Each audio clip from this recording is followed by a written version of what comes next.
Hello students. आज हम लोग सैम्पल पेपर सेट नंबर 3 से यहाँ पे सॉल्व करेंगे फिजिक्स के लिए।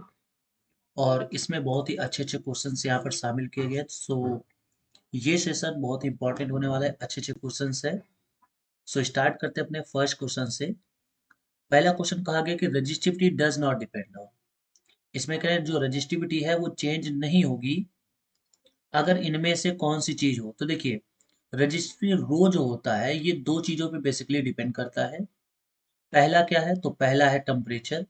अगर टेम्परेचर बढ़ेगा तो ये रजिस्टिविटी, या टेम्परेचर बदलेगा तो रजिस्टिविटी बदलेगी। और दूसरा है nature of material. Nature of material मतलब वायर किस चीज से बना है, इस पर भी ये डिपेंड करता है। तो अब बात करते हैं, यहाँ पे कह रहे हैं कि रजिस्टिविटी नॉट चेंज, नहीं बदलेगी। तो देखिए, अगर ये ना बदला जाए और ये ना बदला जाए तो उस केस में रजिस्टिविटी नहीं बदलेगी।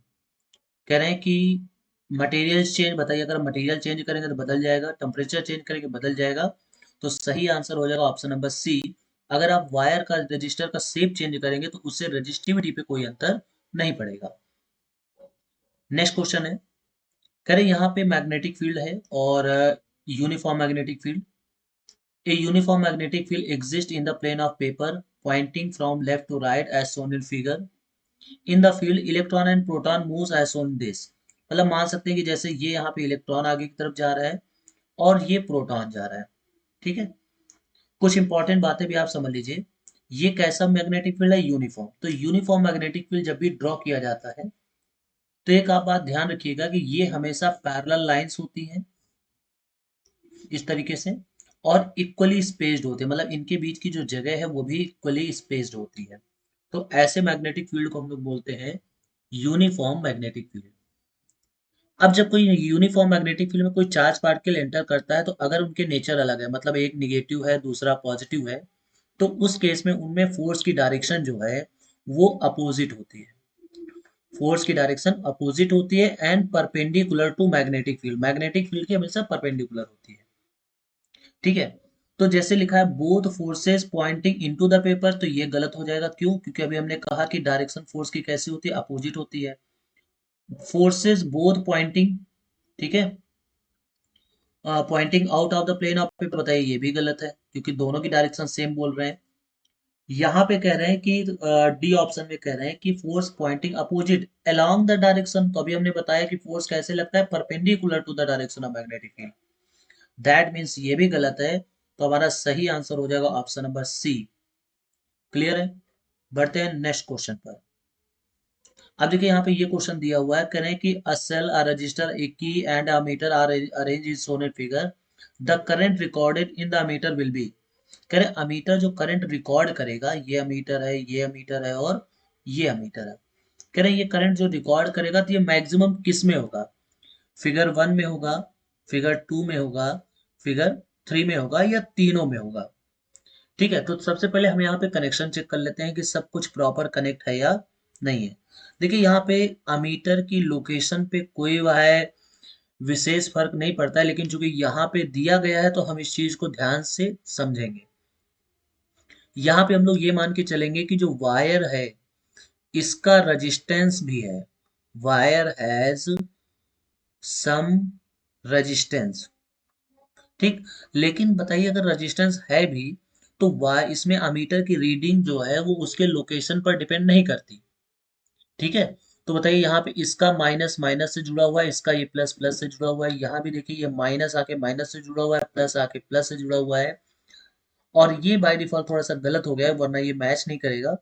इसको भी आप माइनस मानेंगे और इसको मानेंगे प्लस। तो बताइए प्लस आके प्लस से जुड़ा हुआ है और माइनस आके माइनस से जुड़ा हुआ है। इसका मतलब तीनों डायग्राम सेम है, इसका मतलब same in all the cases. Same in all the cases. अगला क्वेश्चन है, most important safety method use for protecting home appliance from short circuit. बताइए अगर शॉर्ट सर्किट या फिर ओवरलोडिंग से बचाना है तो इनमें से कौन सा मेथड सबसे अच्छा रहेगा? तो वो है यूज ऑफ फ्यूज। क्यों?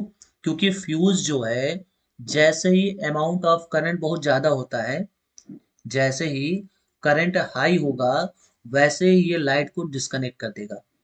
अच्छा, यहाँ पे ये अगर हम बात करें फ्यूज प्रिंसिपल की, ठीक है, फ्यूज प्रिंसिपल की, तो ये heating effect of current, heating effect of current पर बेस्ड है, हीटिंग इफेक्ट ऑफ करंट पर बेस्ड है। इसमें जो हीटिंग एलिमेंट होता है, ठीक है, हीटिंग एलिमेंट होता है वो एलॉय का बना होता है, और कौन सा, लेड, पीबी और टिन, एसएन, लेड और टिन से मिलकर बना होता है, जो फ्यूज में अंदर इस तरीके से यहाँ पे जो वायर लगा होता है यहाँ पर, तो ये जो वायर है अंदर, ये लेड और टिन से मिलके बना होता है। बढ़ते हैं नेक्स्ट क्वेश्चन पर, बहुत ही अच्छा क्वेश्चन है, इंपॉर्टेंट क्वेश्चन है ये। क्या कह रहे हैं कि a solenoid tends to expand when a current pass through it. कह रहे हैं जब किसी सोलेनॉइड में से करंट पास होता है तो वो एक्सपेंड करता है। और फिर कहा गया कि two straight parallel metallic wires carrying current in same direction attract each other. ठीक है, तो देखिए पहली बात तो ये समझ लीजिए कि ये जो रीजन कहा गया है बिल्कुल सही है।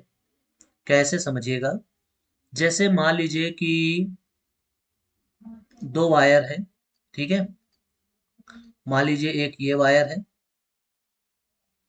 और दूसरा ये वायर है, दोनों एक दूसरे के पैरेलल हैं, और दोनों में करंट कुछ, लेट से ही दोनों में आई करंट फ्लो हो रहा है।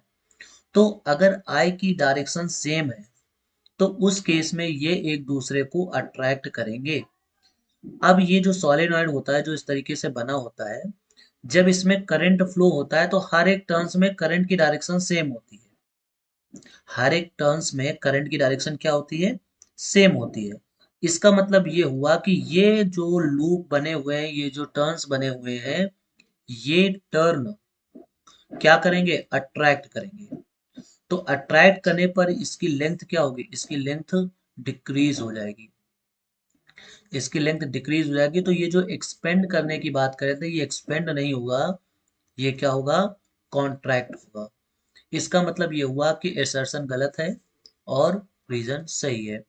तो हमारा यहाँ पे आंसर हो जाएगा ऑप्शन नंबर डी। ठीक है, यहाँ पे ऑप्शन नंबर डी होगा, assertion is false but reason is true. बढ़ते हैं नेक्स्ट क्वेश्चन पर। लिखा है कि why there is no dispersion of light refracted through a rectangular glass slab. देखिए कह रहे हैं कि अगर जब कोई रेक्टेंगुलर ग्लास स्लैब से लाइट पास होती है तो उस केस में कोई भी यहाँ पे रिफ्रैक्शन मतलब डिस्पर्सन क्यों नहीं होता। मीन्स टू से कि यहाँ पे हम दो डायग्राम बना रहे हैं, सबसे पहले हम एक प्रिज्म का बनाए दे रहे हैं और दूसरा हम यहाँ पे ग्लास स्लैब का बना रहे हैं। ठीक है, अब इन दोनों में से मान लीजिए कि हमने व्हाइट लाइट को पास कराया। ठीक है, मान लीजिए एक व्हाइट लाइट यहाँ पे पास हुई, तो होगा क्या कि ये डेविएट हो जाएगी। ठीक है, इस तरीके से यहाँ पे, चूंकि मान लीजिए कि ये इसका नॉर्मल है ना, ये इसका नॉर्मल है, तो चूंकि मीडियम बदल रहा है तो उस केस में क्या होगा, उस केस में होगा ये कि ये नॉर्मल की तरफ बेंड होगा ऐसे।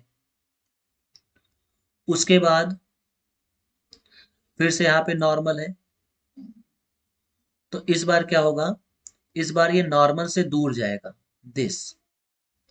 बट ये यहाँ पे इनिशियल जो लाइट रे है, ये इनिशियल लाइट रे जो है ये इसके पैरेलल ही रहेगी, लेकिन यहाँ पे इसका डिस्पर्सन नहीं होगा। डिस्पर्सन मीन्स ये 7 कलर में स्प्लिट नहीं होगा। तो वही इसमें पूछा गया कि रेक्टेंगुलर स्लैब में ऐसा क्यों नहीं होता, नो डिस्पर्सन टेक्स प्लेस।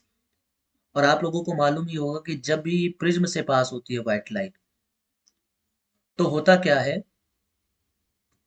कि यहां से ये आगे जानी चाहिए थी, बट ये आगे ना जा करके ये 7 कलर्स में स्प्लिट हो जाती है, जिसमें से सबसे पहला कलर होता है रेड।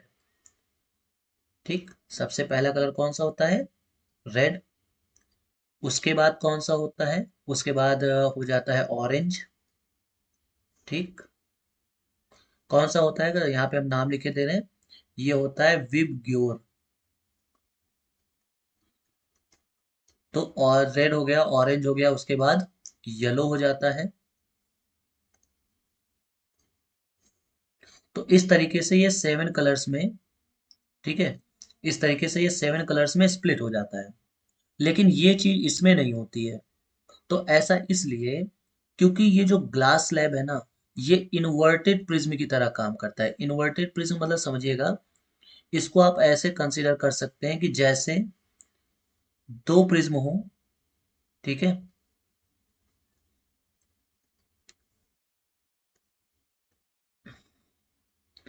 इसमें मान लीजिए कि जैसे दो प्रिज्म इन्वर्टेड करके रखे गए, एक ये प्रिज्म है और फिर दूसरा एक ये प्रिज्म है, ठीक है। और इनको इन्वर्टेड करके रखा गया हो, ऐसे रखा गया हो।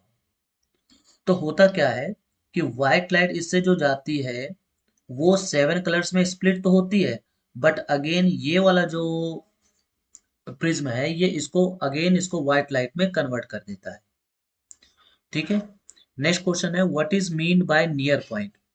तो देखिए नियर पॉइंट जो होता है, नियर पॉइंट किसी भी आई के लिए नियर पॉइंट वो डिस्टेंस होती है, उस पॉइंट की मिनिमम डिस्टेंस होती है जहां तक वो क्लियरली देख सकता है।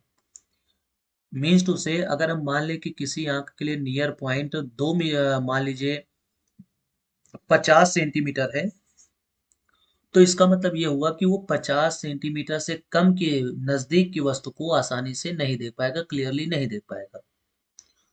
अगर हम नॉर्मल ह्यूमन आई की बात करें, नॉर्मल ह्यूमन आई के लिए, तो जो नियर पॉइंट होता है वो होता है 25 सेंटीमीटर, और जो फार पॉइंट होता है वो होता है इनफाइनाइट। फार पॉइंट इनफाइनाइट और नियर पॉइंट 25 सेंटीमीटर। अब यहाँ पे अगर किसी पर्सन का नियर पॉइंट 50 सेंटीमीटर हो गया, तो इसका मतलब अगर कोई चीज 30 सेंटीमीटर पे रखी होगी तो वो उसको क्लियरली नहीं देख पाएगा। ऐसे ही फार पॉइंट का मतलब होता है वो मैक्सिमम दूरी जहां तक वो क्लियरली देख सकता है। नियर पॉइंट पे मिनिमम दूरी, मिनिमम डिस्टेंस, और फार पॉइंट में मैक्सिमम डिस्टेंस।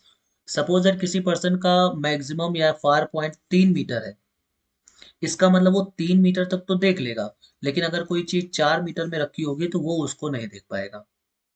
तो ये इस चीज इसकी वैल्यू होती है। अगला क्वेश्चन देखिए, लिखा हुआ है एन ऑब्जेक्ट 4 सेंटीमीटर हाइट, यानी एच ओ जो है वो 4 सेंटीमीटर है। इसको प्लेस किया गया है 15 सेंटीमीटर पर, in front of a concave mirror of focal length 10 centimetre. At what distance mirror should screen should be placed to obtain a sharp image. Simple सी बात है, जहां पर बी होगा वहीं पे हमें रखना पड़ेगा, ठीक है। वहीं पे हमें स्क्रीन को रखना पड़ेगा ताकि प्रॉपर इमेज बन सके। तो यहाँ पे सीधे फार्मूला लगाएंगे, कौन सा, 1/f equal to 1/v plus का 1/u। तो यहाँ से 1/v इक्वल टू आएगा 1/f माइनस 1/u। अब f की वैल्यू क्या है, -1/10, और यहाँ पे हो जाएगा प्लस का 1/15। तो यहाँ पे जब हम एलसीएम लेंगे 30, तो यहाँ से आ जाएगा -3 प्लस का 2 1/v। So v equal to आ जाएगा माइनस का 30 सेंटीमीटर। इसका मतलब ये हुआ कि हमें मिरर के लेफ्ट साइड की पे 30 सेंटीमीटर की दूरी पर हमें स्क्रीन को रखना चाहिए ताकि प्रॉपर इमेज बने। अब यहाँ पे बता रहे हैं कि इसमें हाइट ऑफ इमेज बतानी है। तो बताइए m बराबर होता क्या है, m बराबर होता है माइनस का v अपॉन यू। m होता क्या है, H I upon H O equal to minus का v upon U. H I हमें बताने height of image, height of object क्या है 4 सेंटीमीटर, इक्वल टू माइनस का भी, ये हो गया +30, और अपॉन में यू, तो अपॉन में यू हो गया माइनस का 15। इससे ये 2 टाइम्स कैंसिल आउट। सो यहाँ से एच आई इक्वल टू आ जाएगा माइनस का 8 सेंटीमीटर।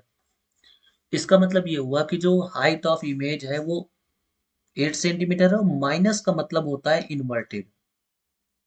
माइनस का मतलब हो गया कि यहाँ पे जो इमेज बन रही है वो इन्वर्टेड है, और इन्वर्टेड इमेज होती है रियल। ऐसे भी समझ सकते हैं कि अगर हमें स्क्रीन पे अगर हमें इमेज पानी है तो निश्चित रूप से वो रियल ही होगी, तभी स्क्रीन पर इमेज बनेगी। सो बढ़ते हैं नेक्स्ट क्वेश्चन पर। Name the kind of lens that can form inverted magnified image. समझिएगा ध्यान से, हमें यहाँ पे लेंस के बारे में बताना है और कह रहे हैं मैग्नीफाइड इमेज। तो जो कॉनकेव होता है, कॉनकेव लेंस, ये हमेशा कैसा बनाता है, ये स्मॉल बनाता है, हमेशा स्मॉल इमेज बनाता है और इरेक्ट इमेज बनाता है। इन्होंने कहा है मैग्नीफाइड इमेज, इसका मतलब यहाँ पे आंसर क्या कौन सा होगा, convex lens. Erect and diminish, diminish मतलब छोटा। तो बताइए, इरेक्ट की बात कर दी, अगर केवल डिमिनिश कहते तो यहाँ कॉन्वेक्स भी आता, लेकिन चूंकि इरेक्ट कहा है तो उस केस में यहाँ पर कॉनकेव होगा। आगे करें, draw ray diagram to illustrate your answer in each case. हमें रे डायग्राम ही बताना है, तो आपको यहाँ पे रे डायग्राम वो वाले बनाने हैं जो जिसमें इसमें कॉन्वेक्स में टोटल 6 टाइप्स के रे डायग्राम बनाए गए थे, तो उसमें वो वाला बनाना है जो 2f और f के बीच में है। उस वाले डायग्राम को यहाँ पर हमें बना देना है। अब बनेगा कैसे, देखिए, अगर मान लीजिए आपको नहीं मालूम है तो आप देखिए यहाँ पे, मान लीजिए कि ये यहाँ पे लेंस है और ये इसकी फोकल लेंथ है, ये 2f है, और यहाँ पे कोई इसकी इमेज, यहाँ पे कोई ऑब्जेक्ट ऐसे रखा हुआ है, तो एक लाइन पैरेलल जाएगी, एक लाइट रे पैरेलल जाएगी, ठीक है। अच्छा, इधर यहाँ पे फोकस है और इधर यहाँ पे फोकस है, तो जो पैरेलल है वो कहाँ से जाएगी, फोकस से होके जाएगी, ठीक है। इसको ऐसे मान सकते हैं कि ये फोकस से होके जाएगी और एक इसके ऑप्टिकल सेंटर से होके जाएगी, ठीक है। और ये इसका 2f है, ये f है, तो यहाँ पे देखिए इसकी इन्वर्टेड और मैग्नीफाइड इमेज बन गई। इन्वर्टेड और मैग्नीफाइड, मैग्नीफाइड मीन्स लार्ज, तो देखिए लार्ज इमेज यहाँ पर बन गई। तो अब इस तरीके से सेकंड के लिए भी हम बना लेंगे। नेक्स्ट क्वेश्चन कहा गया है कि draw a ray diagram to show that image found on object between f and 2f distance from a convex lens. बताइए, इसी चीज को बनाना है। ऑब्जेक्ट को कहाँ रखा गया है, तो ऑब्जेक्ट को रखा गया है f और 2f के बीच में, तो यहाँ पे देखिए f और 2f के बीच में रखा हुआ है, तो बिल्कुल यही रे डायग्राम आपको यहाँ पर बना देना है। बढ़ते हैं नेक्स्ट क्वेश्चन पर। कह रहे हैं कि यहाँ पे कहा जा रहा है कि what would be the reading of ammeter and volt meter. इसमें रीडिंग हमें बतानी है। बताइए, टोटल रेजिस्टेंस कितना है, तो यहाँ पे 1 ओम और 2 ओम सीरीज में है, तो टोटल रेजिस्टेंस 3 ओम हो जाएगा। तो बताइए आई इक्वल टू क्या होता है, आई इक्वल टू होता है वी अपॉन आर। 3 वोल्ट की बैटरी है, 3 ओम का रेजिस्टेंस है, यानी 1 एम्पियर। तो बताइए अमीटर की रीडिंग हमें मिल चुकी है 1 एम्पियर। अब बताइए यहाँ पे इस पोटेंशियल की रीडिंग बतानी, तो V इक्वल्स क्या होता है, आई आर। तो I बताइए इस 2 ओम से कितना फ्लो होगा, 1 एम्पियर का, और इस इन दोनों पॉइंट्स के बीच में टोटल रेजिस्टेंस कितने हैं, तो एक ही है, 2 ओम का। तो यहां से क्या आ जाएगा, 2 वोल्ट। तो ये हो जाएगी इस वोल्ट मीटर की रीडिंग। अगला क्वेश्चन कह रहे हैं कि two resistors with 10 ohm 15 ohm are connected with EMF this so as to obtain minimum current and maximum current. How will you connect these resistance in each case. देखिए, जब बात करते हैं for minimum current, for minimum current, तो बताइए minimum current के लिए जो रजिस्टर्स हैं, resistors should be connected in series. बताइए होगा क्या कि अगर सीरीज में रेजिस्टेंस ज्यादा होगा तो करंट क्या हो जाएगी, कम से कम हो जाएगी। तो यहाँ पे उस इस केस में हम कह सकते हैं कि R बराबर कितना आएगा, 25 ओम सीरीज के केस में। तो I इक्वल टू क्या आएगा, क्योंकि कैलकुलेट भी कह रहे हैं, तो I इक्वल टू क्या होगा, V अपॉन आर, यानी 12/25। दैट मीन्स यहाँ से 0.4, ठीक है, 8, 0.48। क्लियर हो गई बात, ओके। अब बताइए यहाँ पे मैक्सिमम करंट की बात करें, तो मैक्सिमम करंट के केस में आर कैसा होना चाहिए, मिनिमम होना चाहिए। और मिनिमम के लिए क्या करते हैं हम लोग, पैरेलल में कनेक्ट करते हैं। तो जब पैरेलल में कनेक्ट करेंगे आर को, तो बताइए यहाँ पे फार्मूला कौन सा हम लोग लगाएंगे दो रजिस्टर्स के लिए, R1 R2 upon R1 + R2। तो 10 × 15 अपॉन 10 + 15, तो यहाँ से आ गया 150/25, दैट इज 6 ओम। तो बताइए आई इक्वल टू क्या होगा, V अपॉन आर, यानी यहाँ से आ जाएगा 2 एम्पियर। तो ये हो गई मैक्सिमम और ये हो गया मिनिमम। क्लियर हो गई बात। अब बढ़ते हैं नेक्स्ट क्वेश्चन पर। करें an electric lamp of resistance 20 ohm and a conductor of 4 ohm are connected to a 6 volt. देखिए ये यहाँ पे बना हुआ है, ये जो लैंप है ये 20 ओम का है और ये यहाँ पे जो रजिस्टर है वो 4 ओम का है। यहाँ पे 6 वोल्ट की बैटरी लगी हुई है। कैलकुलेट करना है, पहला क्या है, total resistance of the circuit. बताइए यहाँ पे ये 4 ओम और 20 ओम कैसे हैं, सीरीज में, तो टोटल रेजिस्टेंस कितना होगा, R1 plus R2 that is 24 ओम। फिर नेक्स्ट क्वेश्चन है, current in the through the circuit. बताइए I इक्वल टू क्या होता है, V अपॉन R। तो V upon R means 1 upon 4 ampere, that means 0.25 ampere. Next क्या कहा है, potential difference across electric lamp and conductor. तो बताइए V, अगर हमें कंडक्टर के क्रॉस निकालना है, कंडक्टर के क्रॉस, तो V इक्वल टू क्या होता है, आई आर। अब I कितना है, 1/4, R कितना है 4, दैट इज 1 वोल्ट। अब यहाँ पे हमें अगर लैंप के क्रॉस बताना है तो देखिए दो ही चीजें जुड़ी हुई हैं, जिसमें इसके क्रॉस जो पोटेंशियल है वो है 1 वोल्ट, और टोटल कितना है 6 वोल्ट। तो इसका मतलब लैंप के क्रॉस हो जाएगा 6 - 1, that means 5 volt. Last question कहा गया पावर ऑफ द लैंप। तो पावर ऑफ द लैंप हमें बताना है, तो P इक्वल टू हम यहाँ पे फॉर्मूला लगा सकते हैं I²R।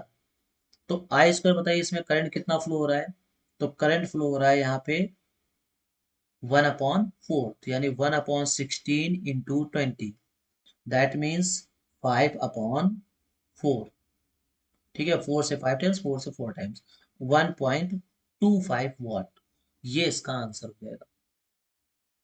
आई होप आपको ये सारे क्वेश्चन समझ में आ गए होंगे जितने भी अभी बताए हैं।